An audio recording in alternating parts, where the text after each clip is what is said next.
Gusto mo bang mag-invest kay Shiba Inu pero hindi mo alam kung magkano ang dapat mong ilabas? Normal lamang po ang mag-alinlangan, lalo na kung bago ka pa lang sa crypto space at nakikita mo ang pabago-bagong galaw ng market. Ngayong taong 2026, patuloy po ang pagiging maingay ni Shiba Inu pagdating sa mga balita at saka on-chain activity.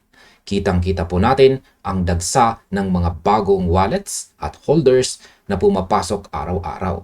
Dahil po sa dambuhalang community na ito, si SHIB ay nananatiling isa sa mga pinaka-pinag-uusapang asset sa mga local groups at platform dito po sa Pilipinas. Maraming Pinoy ang naaakit pumasok dahil po sa murang presyo nito kumpara sa malalaking coins tulad po ni Bitcoin. Kaya naman madalas itong maging unang subok ng mga nagsisimula pa lamang.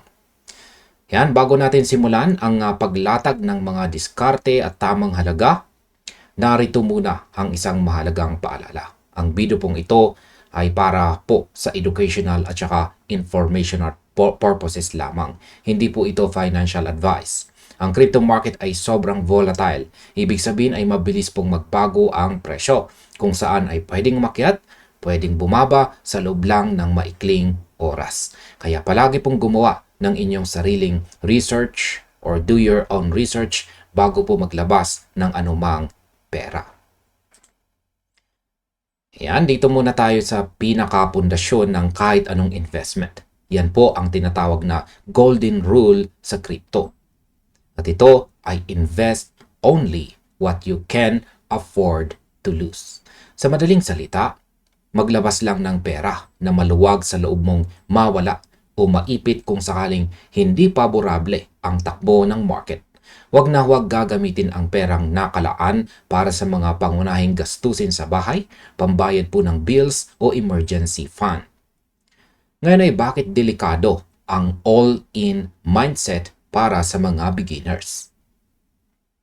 Kapag bago ka pa lang, madaling matangay ng tinatawag po na FOMO o Fear of Missing Out. Kapag nakita mong umaakyat ang presyo ni SHIB, may tukso na ilagay mo ang lahat ng ipon mo sa isang bagsakan dahil po sa takot na maiwan ng trend. Sobrang mapanganib ang ganitong diskarte.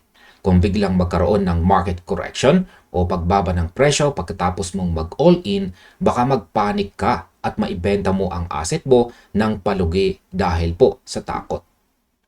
Dito po pumapasok ang pag-unawa sa iyong sariling risk tolerance. Ito ang antas ng stress o pagbaba ng halaga na kaya mong tiisin habang nakikita mong gumagalaw ang iyong portfolio. Ang bawat tao ay may magkakaibang sitwasyon.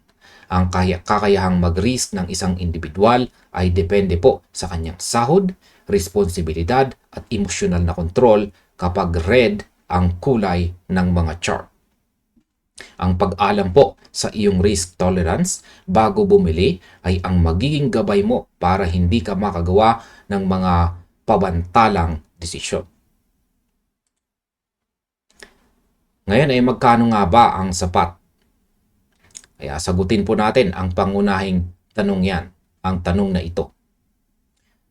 Tingnan po natin ang iba't ibang kategorya. Depende po sa iyong kakayahan at saka layunin. Ang unang opsyon po dito ay ang low risk entry. Halimbawa ay mula 500 hanggang 1,000 piso o 500 pesos to 1,000 pesos. Ang halagang ito ay perpekto para sa mga gustong matuto muna kung paano gumalaw ang market at kung paano gamitin ang mga crypto platforms. Sa maliit na puhunan na ito, mararanasan mo kung paano bumili, magbenta at makita ang aktual na takbo ng iyong portfolio nang walang mabigat na pressure.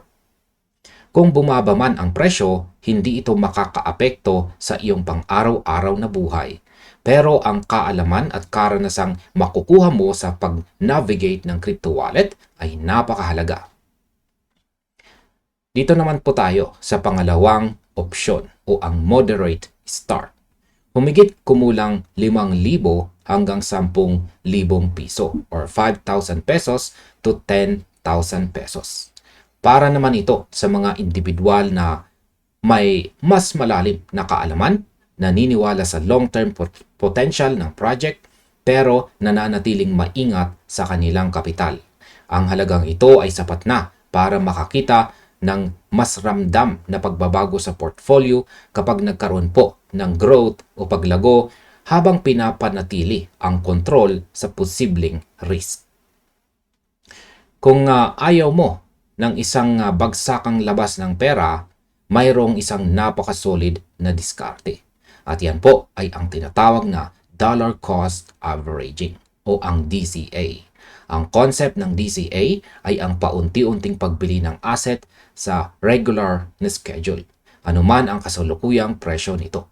Halimbawa, maaari kang maglaan ng 200 pesos o 200 piso kada sweldo o tuwing kinsenas at katapusan para pambili ng ship.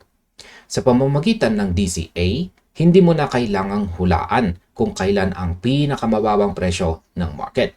Sa katagalan, nakukuha mo ang average na presyo ng asset na nagbibigay sa iyo ng mas kalmado at disiplinadong paraan ng pag-invest nang hindi po nabibigla ang iyong bulsa. Bago mo pindutin ang button para bumili, may mga mahahalagang detalye na kailangan mong malaman na madalas nakakaligtaan ng mga baguhan. Una ay ang gas fees at saka transaction cost. Wala pong libre sa blockchain network at maging sa mga trading platforms. Sa bawat pagbili, pagbenta o pagpasa ng crypto, may kaakibat po na fee. Kung gagamit ka ng mga centralized exchanges tulad po ni Binance o mga local na e-wallets na may crypto features tulad po ng GCash at saka Maya, magkakaiba ang kanilang singil sa trading fees at saka withdrawal fees. Mahalaga pong basahin at intindihin ang mga rates na ito dahil kung maliit lang ang iyong kapital tulad ng tig-100 piso, baka makain lang ng fees ang iyong pambili. Kaya alamin kung aling platform ang nag-aalok ng pinakamababang bayarin para mas sulit ang bawat piso mo. Ang pangalawa naman dito ay ang portfolio diversification. May sikat na kasabihan dito sa finance na huwag ilagay ang lahat ng itlog sa iisang basket. Kahit gaano ka pa kainteresado o naniniwala sa potensyal ni Shiba Inu, hindi magandang ideya na iisang asset lang ang laman ng iyong wallet. Si Shiba Inu ay kabilang po sa kategorya ng meme tokens na kilala sa mataas na volatility. Mas ligtas kung magtitira ka ng bahagi ng iyong kapital para sa mga mas matatatag at subok ng crypto assets tulad po ni Bitcoin o Ethereum.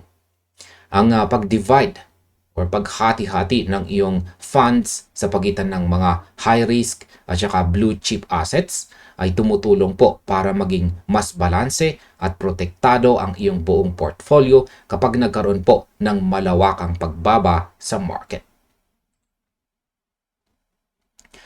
Para naman po sa mga nagsisimula pa lamang, ang pinakamalaking sandata mo ay ang pagkakaroon ng malinaw na plano at saka tamang mindset. Napakahalaga ng pag-set ng realistic goals.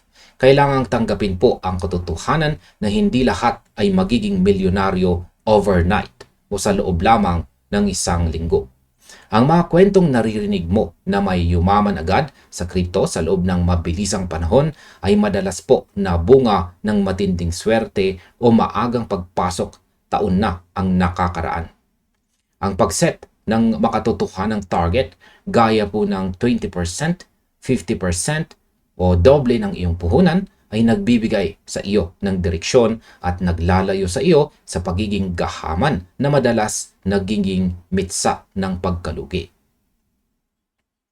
Kasing halaga ng pagbili ang pagkakaroon po ng exit plan o tinatawag po nating take profit strategy. Bago ka pa pumasok sa trade, dapat alam mo na kung saang presyo mo gustong ibenta ang iyong asset para makuha ang iyong kinita. Kung umakyat po ang presyo ni SHIB at naabot ang iyong target, huwag matakot magbenta at mag-secure ng profit. Ang hindi po realize na kita or realized gain or profit o paper signs ay pwede pong mawala agad kapag biglang bumaliktad ang takbo ng market. Ang pagkakaroon po ng disiplina na kumuha ng profit or mag-take profit ay nagpapakita po ito ng isang matalinong trader. At ayan sa kabuuan. Ayan. Tandaan po natin na ang pagpasok dito kay Shiba Inu o kahit anong crypto ay nagsisimula po sa tamang edukasyon at disiplina. Huwag po tayong mag-all in.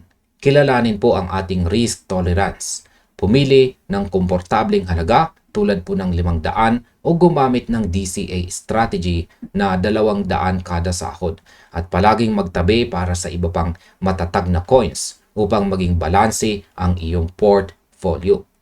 Sa aking pananaw, ang crypto po ay isang mahusay na paraan upang matuto ng modern finance. Basta't ito ay ginagawa ng may sapat na pag-iingat at kaalaman.